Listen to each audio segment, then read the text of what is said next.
सर्वप्रथम आप सभी को मकर संक्रांति की ढेरों शुभकामनाएं। 12 राशियों में से एक मकर राशि में सूर्य के प्रवेश को मकर संक्रांति कहते हैं। इसे हिंदुओं का सबसे बड़ा दिन भी कहा जाता है। मकर संक्रांति शिशिर ऋतु की समाप्ति और बसंत के आगमन का प्रतीक है। इसे भगवान भास्कर की उपासना एवं स्नान दान का पवित्र पर्व माना जाता है। मकर संक्रांति का पर्व जीवन में संकल्प लेने का भी दिन कहा गया है।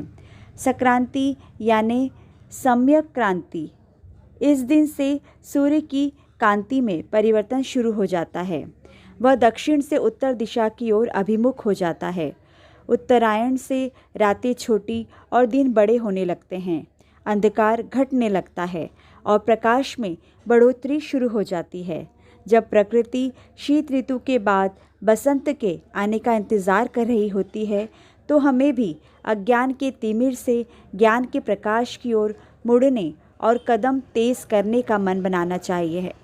महाभारत युद्ध में अर्जुन के बाणों से घिरे शरशैया में लेटे भीष्म पितामह ने मकर संक्रांति के दिन तक प्राण न छोड़ने का संकल्प लिया था। मकर संक्रांति कब और क्यों मनाएं? चलिए जानते हैं इस बारे में। हर बार की तरह इस बार भी मकर संक्रांति की सही तारीख को लेकर उलझन की स्थिति बनी हुई है कि मकर संक्रांति का त्यौहार इस बार 14 जनवरी को मनाया जाएगा या 15 जनवरी को।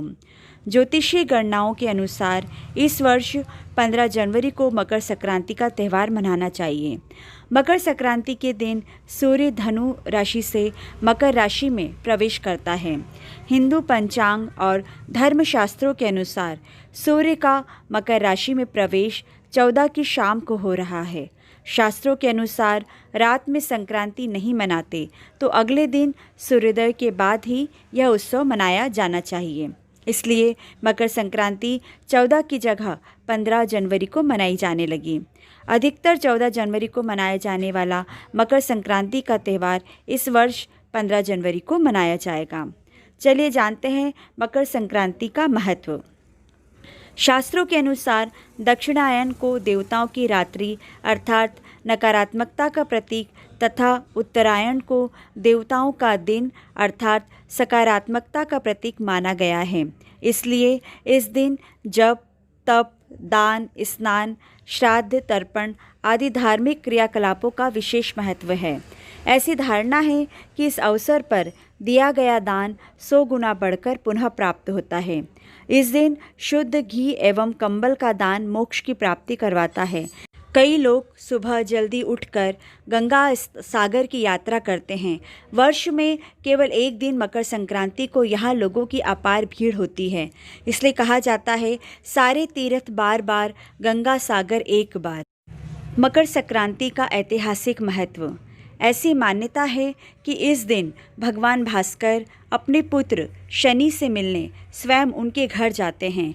चूँकि शनिदेव मकर राशि के स्वामी हैं, अतः इस दिन को मकर संक्रांति के नाम से जाना जाता है।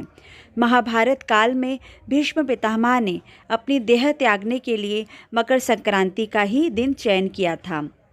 मकर संक्रांति के दिन ही गंगा जी भागीरथ के पीछे पीछे चलकर कपिल मुनि के आश्रम से होती हुई सागर में जाकर मिली थी। मकर संक्रांति के अवसर पर गंगा स्नान एवं गंगा तट पर दान को अत्यंत शुभ माना गया है। इस पर्व पर तीर्थराज प्रयाग एवं गंगा सागर में स्नान को महास्नान की संज्ञा दी गई है। सामान्यतः सूर्य सभी राशियों को प्रभावित करते हैं, किंतु कर्क व मकर राशियों में सूर्य का प्रवेश धार्मिक दृष्टि से अत्यंत फलदायक है।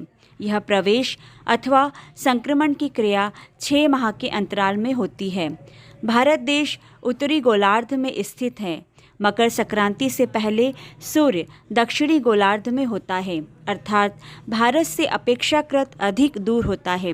इसी कारण यहाँ पर रातें बड़ी एवं दिन छोटे होते हैं तथा सर्दी का मौसम होता है।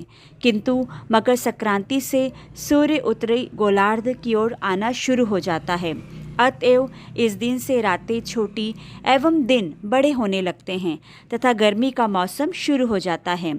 दिन बड़ा होने से प्रकाश अधिक होता है तथा रात्रि छोटी होने से अंधकार कम होगा।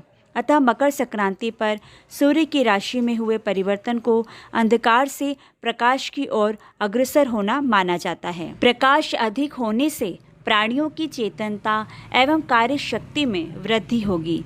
ऐसा जानकर संपूर्ण भारतवर्ष में लोगों द्वारा विविध रूपों में सूर्यदेव की उपासना, आराधना एवं पूजा कर उनके प्रति अपनी कृतज्ञता प्रकट की जाती है।